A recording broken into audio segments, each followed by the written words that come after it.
Thank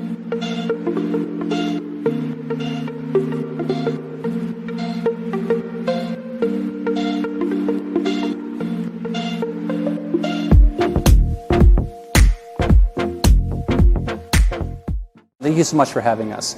So the questions that we're going to be asking you is not only generated by me or Dana, but it's also generated by the followers on Twitter, as well as across many platforms. A lot of these questions are clearly on a lot of investors' minds. We'd like to hear your thoughts on them.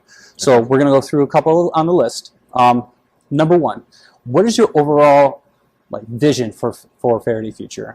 Where do you see Faraday Future being in the next 5 years? So Faraday Future is much more than an electric car company. Faraday Future has a vision to build a complete user ecosystem built on electric cars, transform products into the new generation, and develop new business models.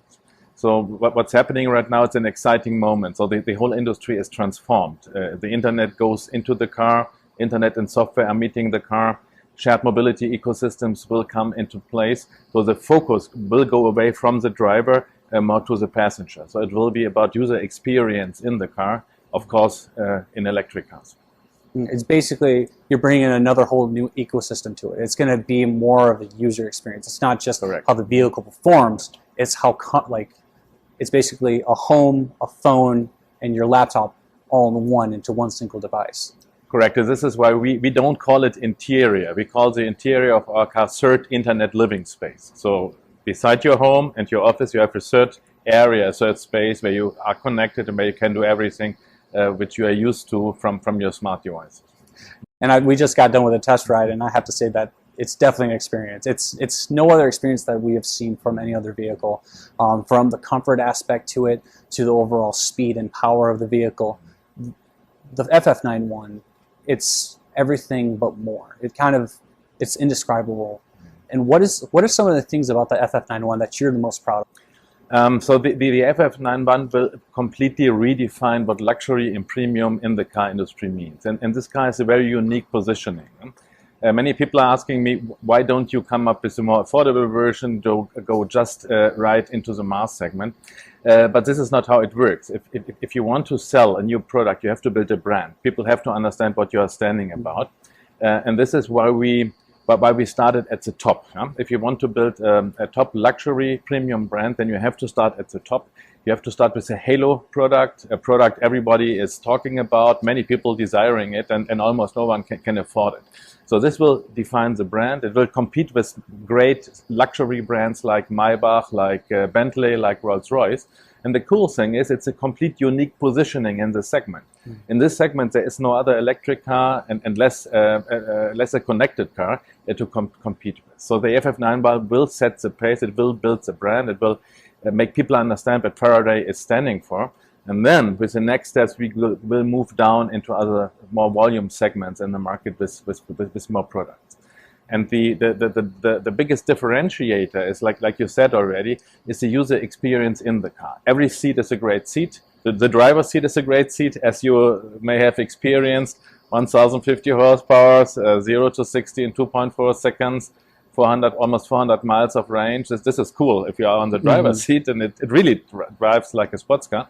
But if you move to the passenger or more the rear passenger seat, then you also have a great experience. You are connected, high-speed internet access, you have big screens, you have your whole digital ecosystem around you, and this really makes a difference. It's from that whole aspect from the driver, and then go into the rear. Like, I want to kind of go into being a passenger in the rear end.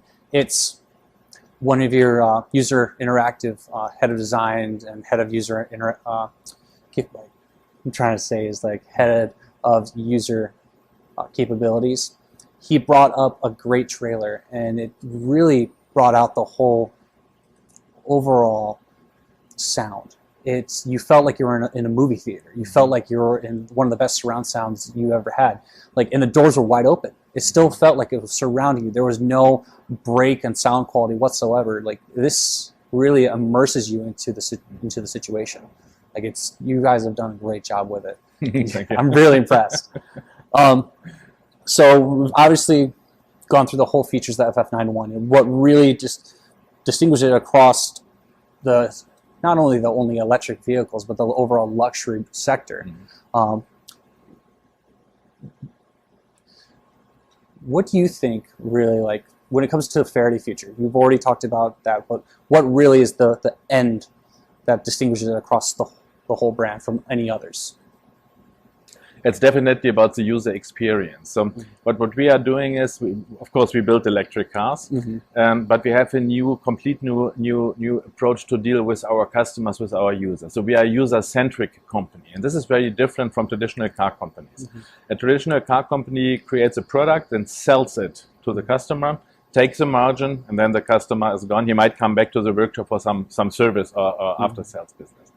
But we do a different approach. We bond our users to the brand, and we give them a user ID. They can log into the car. They can experience a lot of different experiences in the car through our app. So we create a community, and so we try to bond and to hold these users over lifetime in our product with our brand, and they will become our fans. They, to some degree, will even become shareholders of us through a very innovative model we are going to talk about later. And they will have an interest to promote the product and to promote the brand as a user community. This is a very different approach, and this sets Faraday apart. Love that. That's awesome. So we're going to go into production. Like, what are the production capacities? What is the kind of timeline from that? From 2022, 2023, all the way to 2024? What are we potentially seeing for mass production for Faraday Future? Now, let me cover this from a little bit wider view.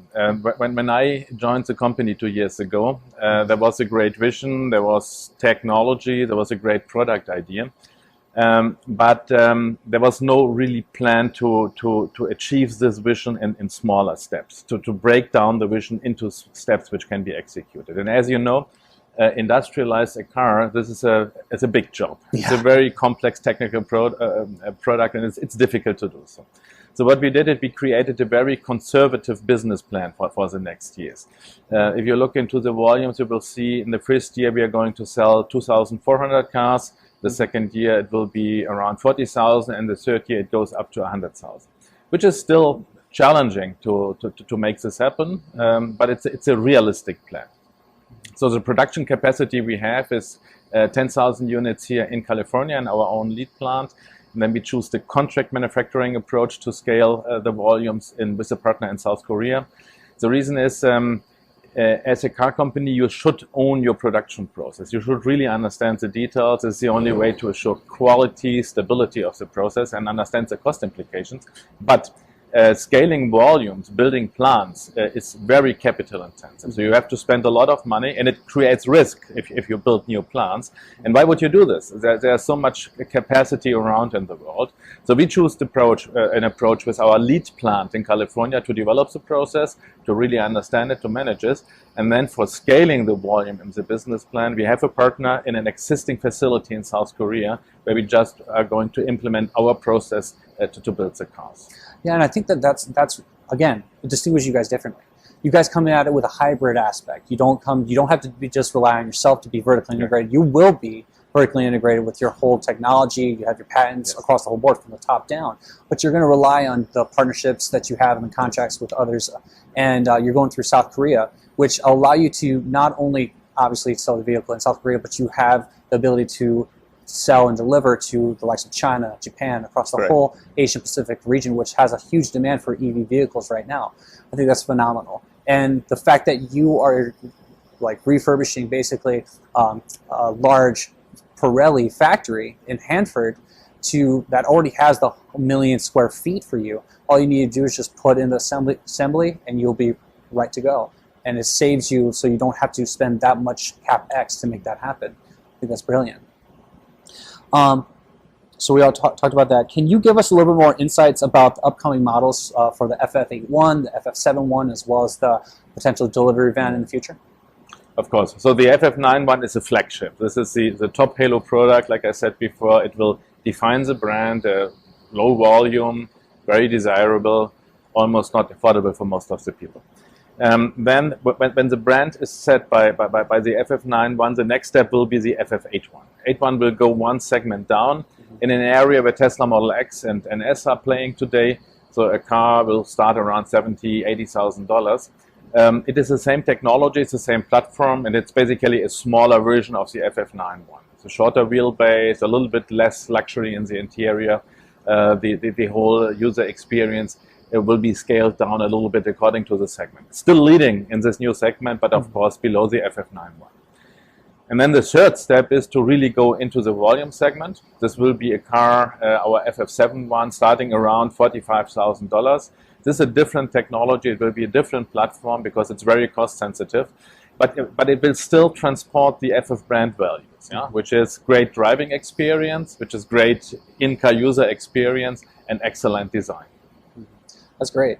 Is any information on the delivery van at all, or are you guys still? Yeah, and then there's a third or a fourth area of business. This might surprise you a little bit: a smart last mile delivery van, electric delivery vans. This is driven just by business opportunities. Yeah? As you know, e-commerce is exploding right now. COVID helped a lot in this area, I would say, and I think this will stay. All the logistic companies are coming under high pressure. They need sustainable cars. All major companies today are in some form mindful of their carbon footprint and are sourcing sustainable materials. Can you speak to, is Faraday Future taking any steps in this aspect to become more carbon zero? Of course, I think that's a very important point, and it's a very good question, because sustainability will be the new premium, or new premium means being sustainable. And a car has, let's say, two different areas of contribution. One is obviously the operations of the car, the lifetime, if it creates emissions or not. And of course, it's a zero emissions. But the production process of a car consumes a lot of energy as well. And if you really want to be sustainable, then you have to focus on this. So, and we are doing it in our production process. We are working on concepts where we can get the energy we need in the plant out of renewable energies. Of course, in the supply chain, one of the sourcing criteria is the CO2 footprint of the production of the supplied parts as well.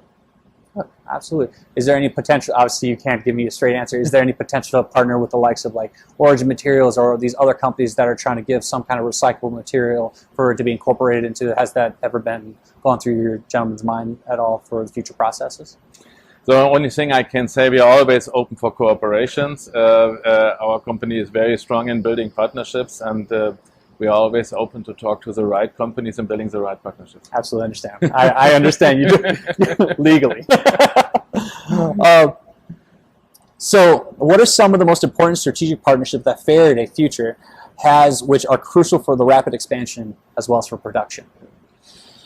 So we cooperate on technology with these partners. You saw our announcement, for example, with NVIDIA, where we do the autonomous driving systems. We have cooperations with one of the, or we are in the process of establishing a cooperation with one of the very successful OEMs in China to build our China market entry. And we have a lot of cooperations in the technology area with tech companies to just bring the products into the car here.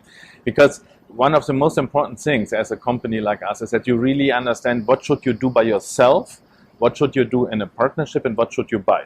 And this is where many companies fail. Yeah? The traditional car companies, they try to do everything by themselves, and now they are stuck into this whole system, let's say.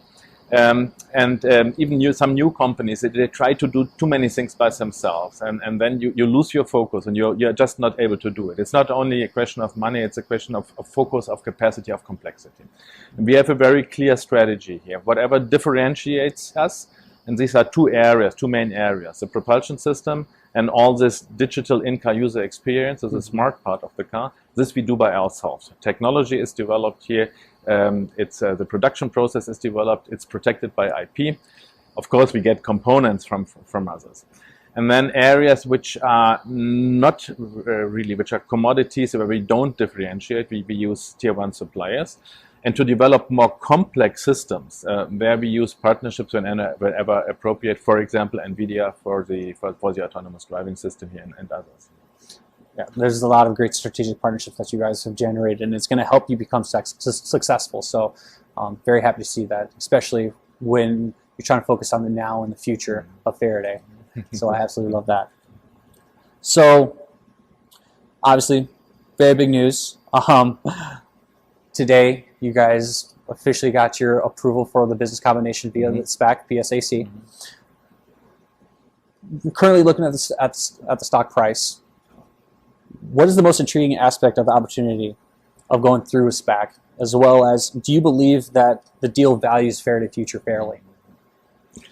So let me go back a little bit for 2 years when I joined here. So the company has not been in a very good situation back then. As you know, we had a lot of restructuring to do. We built a new team here of people who are more focused on execution. And then we worked on the governance. So all the things which made it a little bit difficult in the past to be investable here were removed, and we made the company investable.